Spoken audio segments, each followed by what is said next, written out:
Bom, eu resolvi nessa última catequese do ano dar para vocês algumas orientações espirituais, fazer uma catequese mais espiritual, porque todo conhecimento ele deve nos levar à vida, e a vida espiritual para nós é a vida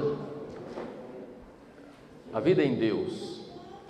A espiritualidade consiste em viver, contemplar e usufruir da presença de Deus em nós.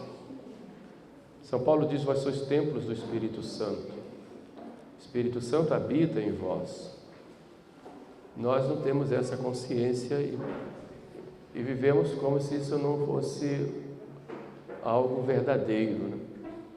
Santa Teresa já compara a nossa alma a um castelo de cristal. E no centro do castelo está o próprio Deus. Então a espiritualidade consiste em entrar nesse castelo para contemplar o próprio Deus e viver essa comunhão com Ele. Hoje eu gostaria de falar para vocês de um grande inimigo dessa comunhão com Deus, que alguns autores colocam como um verdadeiro vírus que nós temos, que é o vírus do orgulho. O Papa Bento XVI comentou certa vez que todos nós trazemos em nós uma gota do veneno da serpente do paraíso. Como nós trazemos também uma gota do sangue de Jesus derramado na cruz, nós trazemos uma gota desse veneno da serpente. E essa gota do veneno da serpente é o orgulho. O orgulho que é raiz de inúmeros pecados. Tudo fruto do pecado original. O orgulho também chamado de soberba, e que se vai manifestar de diversas formas. Na verdade, o orgulho foi o pecado de Adão e Eva, foi o pecado de soberba, e por causa da soberba, a desobediência. Ele está sempre constante em nós, porque, pelo menos esse defeito, porque todos nós somos tentados a sermos como deuses, tentados ao egoísmo. É um culto do próprio eu, o culto do próprio eu. E, na verdade, é uma injustiça que nós fazemos contra Deus quando nós nos deixamos levar pelo orgulho. Alguns autores dizem que nós temos, só cabe um dentro do nosso coração, ou o próprio eu ou Deus. Quando nós colocamos o eu como centro, então tiramos Deus. Por isso, e como isso está muito arraigado na nossa natureza humana, decaída pelo pecado, nós devemos ter muito cuidado, porque em tudo pode transparecer o nosso orgulho, que muitas vezes vai através da nossa vaidade. Quando nossa soberba, ela dá o seu grito em nós nos perdemos totalmente e ficamos totalmente desestruturados. Nos deixamos levar pelo momento, pelo impulso, e em cada pecado há sempre uma gota desse veneno, que é o veneno do orgulho. Foi por orgulho que o demônio foi expulso do céu, foi por orgulho que Adão e Eva caíram, e é por orgulho que cada um de nós caímos. E na base de todo pecado está sempre uma ponta desse orgulho. Agora, o orgulho, ele é uma coisa odiosa. Odiosa, primeiro, a Deus. Deus abomina o orgulho. E é uma coisa odiosa também aos homens. Primeiro, é odiosa a Deus. Porque quando nós praticamos o orgulho, e no início do orgulho um homem pode renegar a Deus, e renegando a Deus, ele termina deixando Deus de lado, seu coração vai se afastando, de Deus, Deus abomina tanto o orgulho e para curar a humanidade Ele se humilhou, desceu do céu e se fez homem e fazendo-se homem se tornou como o pior dos homens. Mas é odioso o orgulho a Deus, porque quando nós nos colocamos no lugar dele próprio, eu sou o Deus. E foi essa a tentação da serpente: sereis deuses, conhecedores do bem e do mal. Se nós pudéssemos dar um nome àquela fruta, alguns colocam a maçã, coitadinha da maçã, tão gostosa, né? Dizer que é maçã, ninguém sabe qual era o fruto. O importante é ver que naquele fruto nós temos um símbolo daquele que nós podemos chamar hoje de liberdade. Se pudéssemos dar um nome a esse fruto, diríamos que é o fruto da liberdade. E o que é a liberdade? A liberdade é a capacidade que o homem tem de escolher. E escolher entre uma coisa e outra o que é melhor para o homem chegar ao seu fim último. Isto é liberdade. Não existe, pois, liberdade moral para o pecado. Não existe liberdade para ofender a Deus. O homem não é livre para fazer o que quer, é livre para fazer o que é correto, é livre para fazer o bem. E quando o demônio diz: se comerdes o fruto, sereis deuses, significa que se vocês comerem o fruto, vocês vão ser como Deus, estarão acima de toda a lei, vocês estarão acima do bem e do mal, poderão conhecer tudo e fazer tudo o que vocês quiserem. Por isso a grande tentação de Eva e por conseguinte de Adão foi exatamente a tentação de fazerem o que quisessem. E aí foi o pecado. E cada vez que nós pecamos, nós abusamos da liberdade que Deus nos deu, fazendo as coisas sempre do nosso jeito. Uma outra coisa que é consequência disso é cada um querer ter a sua própria verdade.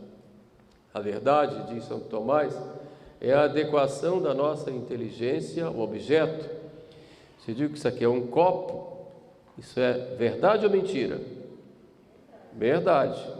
A nossa inteligência está se adequando a um objeto, de modo que eu não faço a minha verdade. Eu não posso dizer que isso aqui é uma mala, porque não é. Eu sou servo da verdade, então eu não construo a verdade. Se eu dissesse que ali tem uma porta ali, isso é verdade ou mentira? É verdade? Tem uma porta ali? Então é a sua verdade, porque não é a própria. Não é a verdade. Por isso, a verdade é que não tem uma porta, ali é uma parede. A porta está para cá, ali é uma parede. Então a verdade é essa. E se eu disser: não, mas a minha verdade é que tem uma porta, então entra por ali para você ver, vai bater com a cara na parede. Por quê? Porque nós não construímos a verdade, nós somos servos da verdade. E o orgulhoso, ele é escravo dele mesmo, e porque ele é escravo dele mesmo, ele quer fazer a sua própria verdade. E é claro, termina caindo no relativismo e caindo na mentira. É interessante que quando a pessoa cai nesse pecado do orgulho, ele não só despreza as coisas de Deus, e uma das consequências é exatamente esta: desprezar as coisas de Deus, ou viver como se Deus não existisse. Ele também vai acreditar em Deus com a boca, mas com o coração não vai acreditar. Ou seja, vai viver uma vida de hipocrisia. O orgulho leva não só ao abandono de Deus, como leva também à hipocrisia. Vive como se Deus não existisse. Não procura conhecer, não procura estudar, não procura ter vida de oração, não procura se submeter à vontade de Deus. E chega ao ponto que, quando alguém se coloca diante de Deus e começa a viver a sua fé, essa pessoa é taxada de fundamentalista, de atrasada, de radical, ou então porque Deus é apenas um servidor que vai me servir quando eu precisar. Tudo isso, evidentemente, é fruto do orgulho. Uma terceira consequência do orgulhoso é o seu sentimento de autossuficiência. O orgulhoso acha que pode tudo, que faz tudo e que o que importa é viver o momento. E a verdade, por consequência, é aquilo que interessa no momento. Então o orgulhoso, ele chega ao ponto de construir leis para defender seus próprios interesses. E aquilo que ele diz que é verdade e que não tem nenhum compromisso com a realidade das coisas. E chega ao ponto de, quando os orgulhosos se unem, eles criam uma verdadeira cultura do orgulho. E essa cultura do orgulho leva a combater aquilo que é a verdade. Por isso combate a Deus, combate a religião, combate a vida.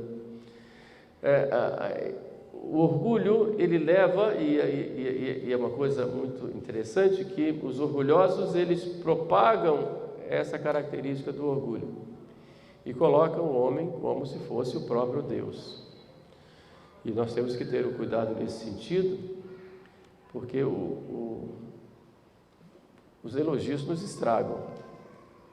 A gente tem que ter muito cuidado quando nos elogiam. Uma vez um padre fez uma homilia, um padre amigo meu fez uma homilia muito bonita. Aí chegou no sacristia, aí chegou uma senhorinha: ai padre, a homilia foi maravilhosa. Aí ele estava tirando o ambito e disse: o capeta acabou de dizer a mesma coisa para mim. Ou seja, a gente tem que ter muito cuidado, porque senão a gente cai na vaidade e fazer as coisas para Deus, porque tudo que nós podemos fazer é por obra da graça, tudo é obra da graça. Deus, Ele quer a nossa colaboração, pela sua bondade, Ele quer a nossa colaboração, mas é tudo obra da graça. Às vezes eu digo: eu vou converter fulano. Ninguém converte ninguém, você pode ser instrumento, mas a conversão é obra da graça. E depois cada um tem o seu tempo. Deixa Deus agir. Eu tenho que fazer a minha parte, é claro. Eu tenho que cuidar da terra, tirar o mato, tirar as pedras, né? Tenho que adubar, mas se a chuva não vem, se Deus não fecunda a terra, não adianta que não vai brotar. Assim também nas almas. Então nós não temos que querer atrair as pessoas para nós. Temos que atrair as pessoas para nosso Senhor. Um dos problemas que nós vemos na vida e na igreja também é a questão do protagonismo. Todo mundo quer ser protagonista. Hoje falam muito do protagonismo do leigo. Mas é interessante que aqueles que falam do protagonismo do leigo só aceitam aquilo que o leigo faz que ele gosta, que se o leigo faz que ele não gosta, não tem protagonismo, coisa nenhuma, porque no fundo, todo mundo quer ser o protagonista. O que ocorre, por exemplo, com esses abusos litúrgicos que nós vemos na missa, por exemplo, em que o sacerdote se torna ali uma espécie de animador de auditório? O protagonismo, na sua ingenuidade, inocência, e Deus é quem julga como é que está seu coração, mas a mentalidade é: eu sou o protagonista. E as pessoas também querem ser protagonistas. Se o padre não fica honrando, louvando e incensando, aquele padre não é bom.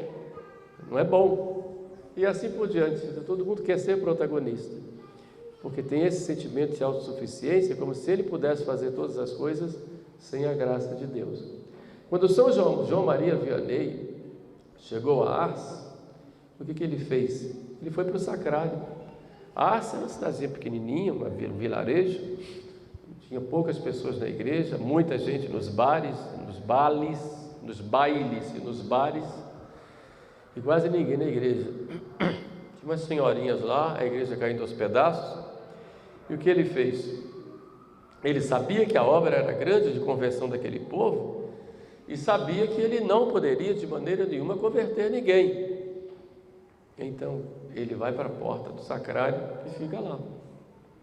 Muitas penitências e muitas noites chorando diante do sacrário, dizendo: Jesus, salva a minha paróquia.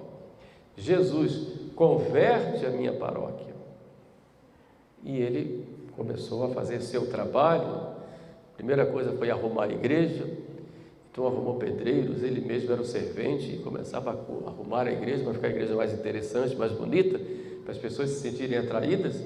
E o povo começou a ver aquele padre, né, com o carrinho de mão, passando para um lado e para o outro, com massa, todo sujo lá, né? E o povo começou a ficar admirado com aquilo e começou a aparecer. E a igreja foi ficando bonita. E o padre foi visitando as famílias, visitando as casas, costumava chegar na hora do almoço, porque sabia que estava todo mundo em casa, e visitava um, visitava o outro, né? Deve ter levado muito fora, como a gente leva normalmente, mas ele não teve nenhum receio, nenhum respeito humano, oração e trabalho, e aí as conversões começaram a acontecer, né?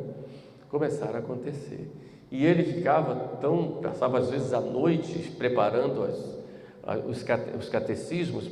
Ele tinha dificuldade de gravar de memória, então ficava lá muitas vezes decorando o sermão, decorando a catequese, e às vezes subia no púlpito, ia fazer o sermão que ele tinha decorado durante a noite.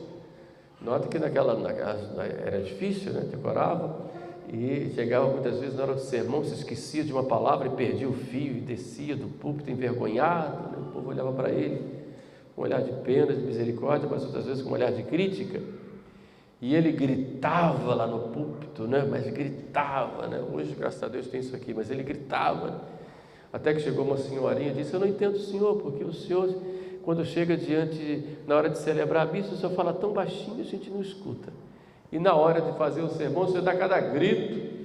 Ele disse: é porque Deus não é surdo, vocês são, então tem que gritar. Quando eu falo para Deus, ele não é surdo. Quando eu falo para vocês, tem que gritar, que vocês são todos surdos. Então, mas ele conseguiu converter Arce. Foi gente de toda a França visitar São João para ouvir, inclusive bispos, cardeais. Mas ele sabia que tudo era obra da graça de Deus. Então o orgulho, ele nos impede de ver isto, de que nós podemos fazer é obra da graça. E nós pegamos então aquilo que nós conseguimos fazer de bom, nós atribuímos a nós mesmos. Atribuímos a nós, não a graça. Aí nós ofendemos a Deus, tiramos de Deus a honra que lhe é devida. Por isso o orgulho, ele é odioso a Deus. O orgulho tem vários graus, como a humildade também tem vários graus. O primeiro grau do orgulho é a curiosidade vã, querer ver tudo, querer saber de tudo, né? O segundo grau do orgulho é o querer estar em toda parte, dar opinião sobre todas as coisas. Outro grau é a perda da capacidade de calar, não consegue calar, sinal de orgulho. E vão chegando até o momento da pessoa não reconhecer suas próprias culpas, também orgulho, de querer dar desculpas quando erra e os outros descobrem, outro grau de orgulho, até chegar a um ponto de cair numa espécie de doença espiritual, em que a pessoa se acha sempre a melhor, e quando é criticada se vitimiza, se diz perseguida, incompreendida, e chega um ponto que diz: quem tem a solução para todas as coisas do mundo sou eu. Aí vem não só a vaidade, como vem a mentira, vem o engodo, vem o dolo, enfim. O orgulhoso termina ficando num emaranhado de desordem na sua vida espiritual, em que ele é capaz de tudo, até nos pecados contra a pureza, muitas vezes é fruto do orgulho. O demônio nos pega primeiro por aí. Por isso São Francisco de Sales vai nos dizer que Deus permite as quedas exatamente para nós sermos mais humildes e reconhecermos que nós somos barro. Você é muita coisa, você é barro. Você pode dar uma aula, pode falar coisas bonitas, pode ir a tantos lugares, mas você é barro. Você é barro. Uma vez Dom Rafael contou num dos livros dele, coisa interessante, ele falando sobre a questão do orgulho, ele diz que numa missa, na hora do cano da missa, o padre com quem ele estava celebrando, o pároco lá da paróquia que ele estava visitando, o pároco disse assim, né? Pedimos aqui para o nosso indigno servo Dom Fulano. Porque está escrito isso, indigno servo, né? Quando o bispo reza, o bispo diz, pelo vosso indigno servo. Só que quem fez essa oração foi o padre, né? Pedimos aqui pelo vosso indigno servo Dom Fulano. Dom Fulano olhou para ele assim. Aí chegou na sacristia. Ô, seu padre, o senhor não podia me chamar de indigno na frente de todo mundo. Ué, mas o senhor não reza isso? Eu rezo, mas é diferente. Ah, é diferente? Diferente por quê? O senhor não acredita no que o senhor fala, mas eu acredito no que eu estou falando. Quer dizer, nós dizemos, pobre de mim, indigno de mim, eu sou miserável. Aí o outro diz, você é indigno mesmo, você é um miserável mesmo. Não, também não é assim, né? Nós não aceitamos, porque nós somos muito orgulhosos. Orgulhosos. Nós não admitimos uma crítica. Ficamos com aquilo na cabeça o tempo todo. Nós não admitimos. Porque muitas vezes nós não nos perdoamos. Deus perdoa. Confessei, Deus perdoa. Mas por que nós muitas vezes não nos perdoamos? Porque nós somos orgulhosos. E diz assim, eu não admito ter feito isso. Eu não admito, porque eu criei uma máscara falsa a meu respeito. E quando eu pequei, essa máscara caiu, se quebrou e eu fiquei assustado. Peraí, eu sou isso? Você é isso. E você não aceita a sua condição de miséria. O problema é que você não só construiu uma máscara para os outros, e até um direito que você tem direito à boa fama, mas você enganar-se a si próprio, isso é um absurdo. Então, quando você chega diante de você mesmo e não reconhece quem você é, que você é um poço de miséria, e quando você cai, você não reconhece isso, não admite isso, você não se perdoa. Então, é muito importante nós termos essa consciência do que nós somos. Nós somos barro. Barro. E barro vira lama.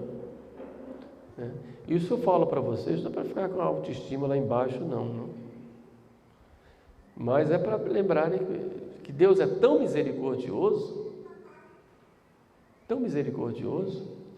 que nos eleva. Como disse Nossa Senhora, derrubou do trono os soberbos, os poderosos, e elevou os humildes. E Jesus, em diversos momentos, fala da questão do orgulho. Em 3 vezes Jesus diz, quem se exalta será humilhado, e quem se humilha será exaltado. Fala isso 3 vezes no Evangelho. Pois ele diz, aprendei de mim que sou manso e humilde de coração. Então, nosso primeiro grande combate na nossa vida espiritual é o combate contra o nosso orgulho, que é odioso a Deus. Hoje vivemos uma ditadura, a ditadura da modernidade, do relativismo, é a ditadura do orgulho, a ditadura dos orgulhosos, e que nós criticamos muitos orgulhosos, mas nós somos também. É por orgulho que as pessoas pisam umas nas outras. Então ficamos reclamando se certas autoridades ficam pisando em nós, nos oprimindo. Nós também oprimimos nosso irmão, muitas vezes.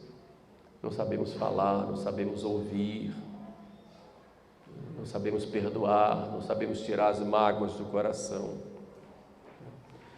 Então, esse orgulho, ele destrói a nossa vida espiritual. Mas o orgulho também, ele é odioso aos homens. Ninguém suporta ficar com um orgulhoso. Porque o orgulho, cada um de nós tem uma posição no mundo, uma posição na sociedade.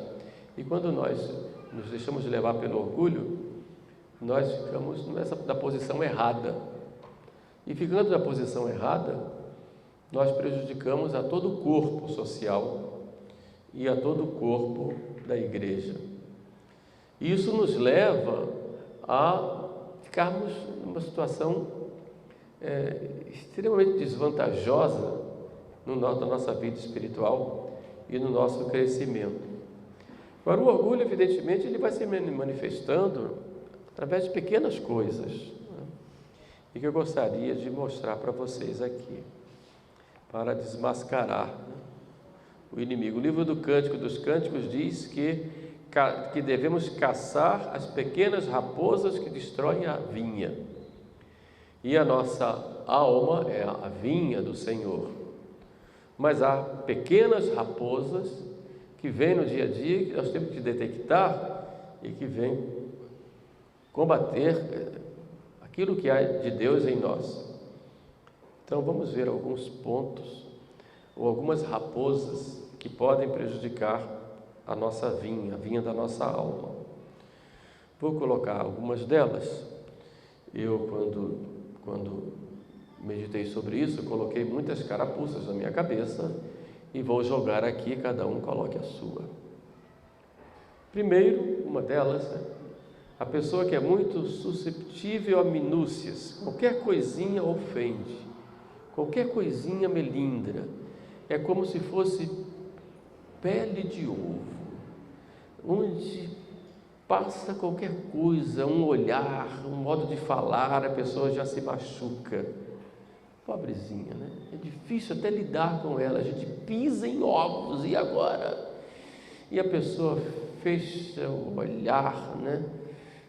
Sai batendo porta, se tiver esse temperamento. Se tiver um melancólico aqui, morde os lábios, desce lágrimas, não fala nada, mas daqui a 10 anos vai lembrar até a cor do sapato que você tinha quando você falou aquela palavra que ela não gostou.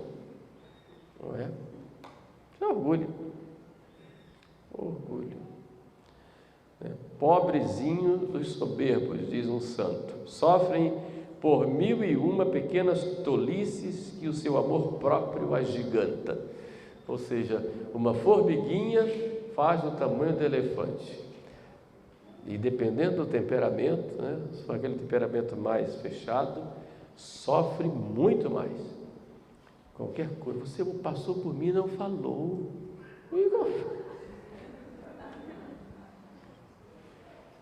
E aquilo é um problema sério. É um problema sério. Você passou por mim e não falou, mas isso é muito sério. Vocês estão rindo? Mas é verdade. Tem gente que é assim, né? Padre, o senhor falou com todo mundo que estava na roda, o senhor não falou comigo, o que houve? Eu nem me lembro. O que o senhor tem contra mim? Fala isso às vezes. O que o senhor tem contra mim? Eu nada. O senhor passou, não falou comigo. Desculpa, eu não vi, eu sou meio assim aéreo. Eu sou sanguíneo, vê todo mundo assim, depois, tá bom. Mas, fazer o quê?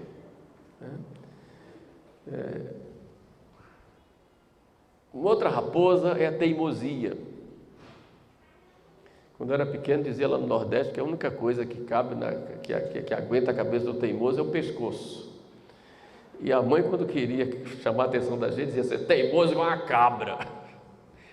Teimoso. Julga que estamos sempre com razão. Julgam sempre com razão. E despreza o ponto de vista dos outros. E nós somos incapazes de não dizer a última palavra, né? Numa discussão, eu tenho que falar por último. Isso é uma cabeça dura, né? Fica quieto. Mas não, tem sempre que falar por último. Mesmo que não tenha razão, vai sempre achar que tem. É o teimoso. Ninguém aguenta um teimoso. Ninguém aguenta um teimoso. Tá bom. Seja como você quer, né? Daquilo que não depende de mim, tudo bem. Agora é claro que se você é superior de um teimoso, sofre. E tem hora que tem que dar ordem e acabou-se, né? Mas é difícil. Uma discussão em casa, né? Tem que dar a última palavra, né? Essas discussões de internet aí eu acho até engraçado, né? Eu não perco muito tempo com isso, mas de vez em quando a gente vê, né? E um fala, outro fala, outro fala, outro fala, outro fala. Daqui a pouco perde a razão, começa a falar um monte de bobagens, coisas completamente irracionais ou cheias visões assim puramente afetivas, puramente sem base nenhuma, né, na própria razão, mas não, eu tenho que falar por último. E quando vê que perde a batalha, começa a xingar, e você está no inferno, você é um herege, um apóstata, né? Para não dizer outras coisas, né? Porque a melhor forma que tem da gente combater o inimigo é desmoralizar. Então derruba esse camarada daí, né? E a gente derrubando, a gente não tem que argumentar. E como eu não tenho mais argumento, então eu prefiro demolir a imagem da figura. E eu sei que estou ali atrás de uma tela, então posso colocar à vontade. Agora que eu quero falar na frente, vou levar um murro, né? Mas isso eu não vou fazer, né? Porque eu vou apanhar, mas ali eu posso falar à vontade e tal. Quero sempre ter razão e dar a última palavra. Só tenha esse cuidado, porque a maioria, não vou dizer 100%, porque tem muita gente séria que coloca coisas sérias, mas a maioria dessas discussões de uma linha ou de meia linha são só para extravasar a vaidade e o orgulho. Só. Então tem que ter muito cuidado quando se entra nessas histórias. Não digo que não entrem, cada um é livre, né? Nesse sentido aí, para defender a fé, defender Nosso Senhor, a igreja, vão pegar firme. Mas cuidado para isso não ser apenas uma demonstração de sua vaidade pessoal, do seu orgulho. Teimosia, né? Depois, queixar-se de não ser compreendido, ao mesmo tempo que julgamos com dureza os demais. É outra raposa, né?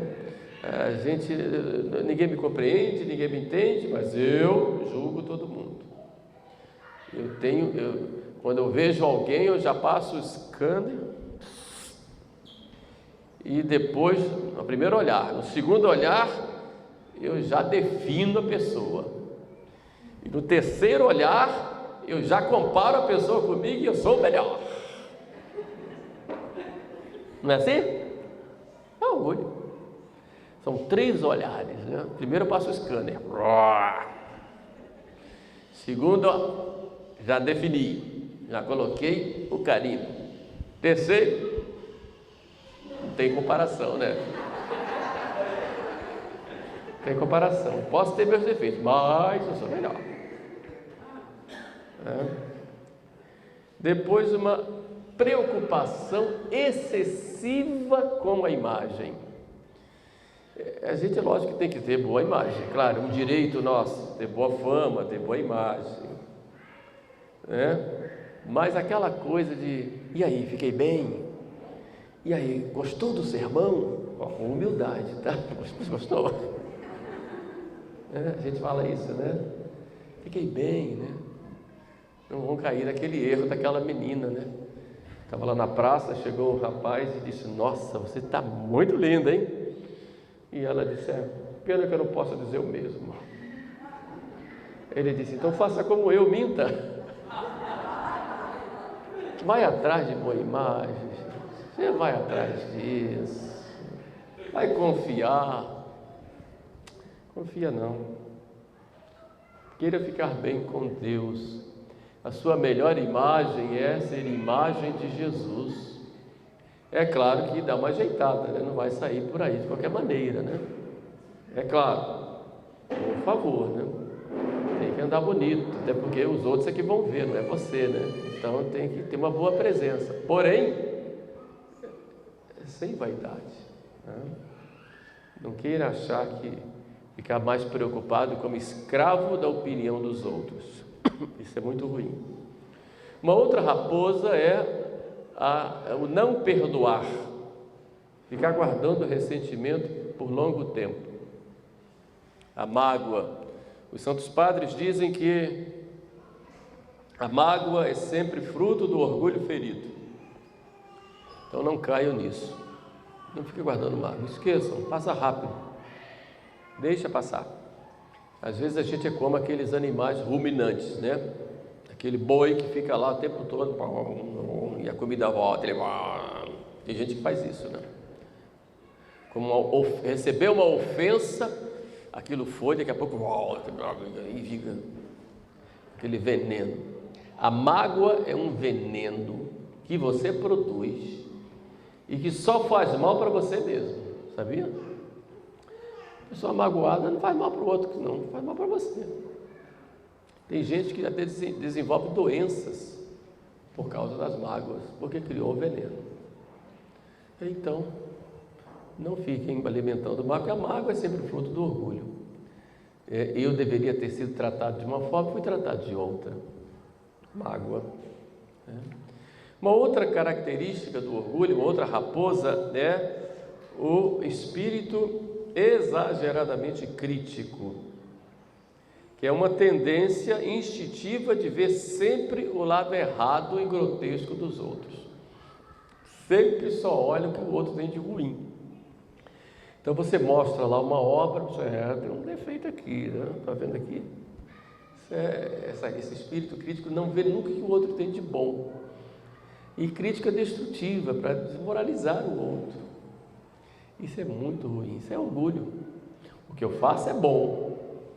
E outra coisa, às vezes a gente não suporta a crítica. E quando o outro critica, a gente sente. Diz um santo que o termômetro da humildade está na capacidade que você tem de sofrer humilhação.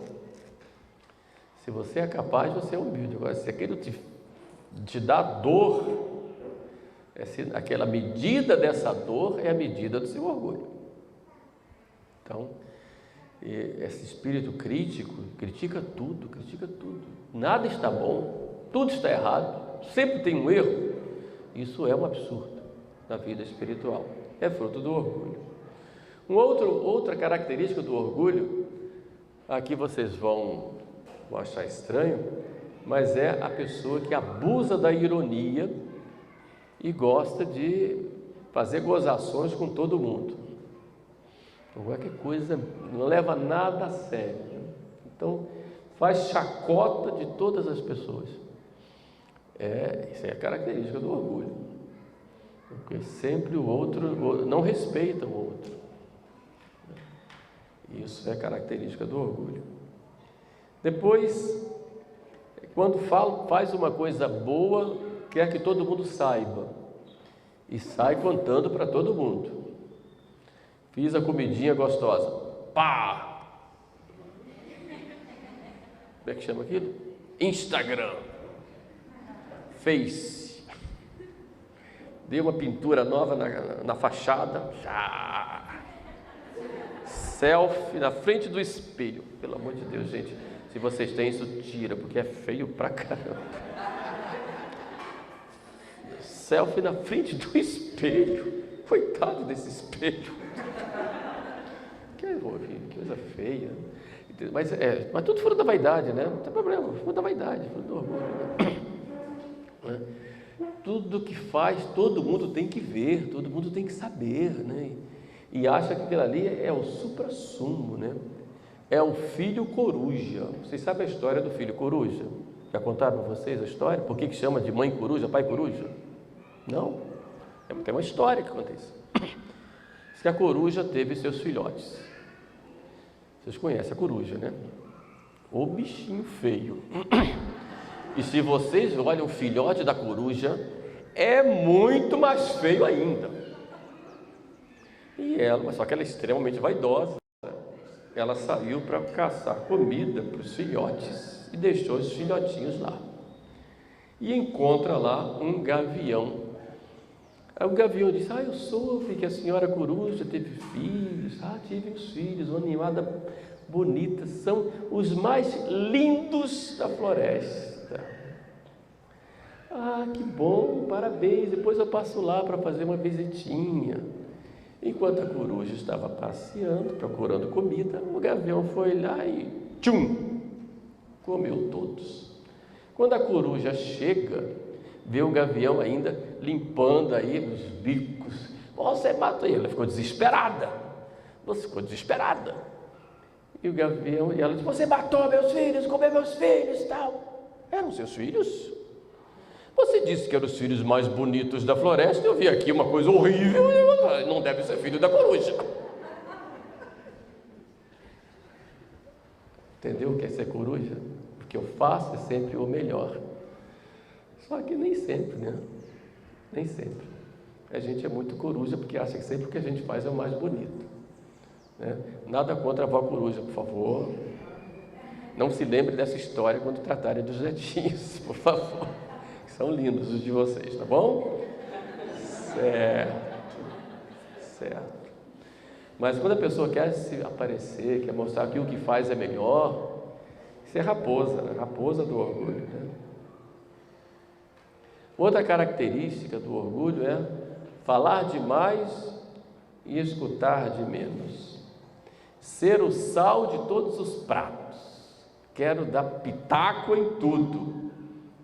Eu estou por dentro de todas as coisas.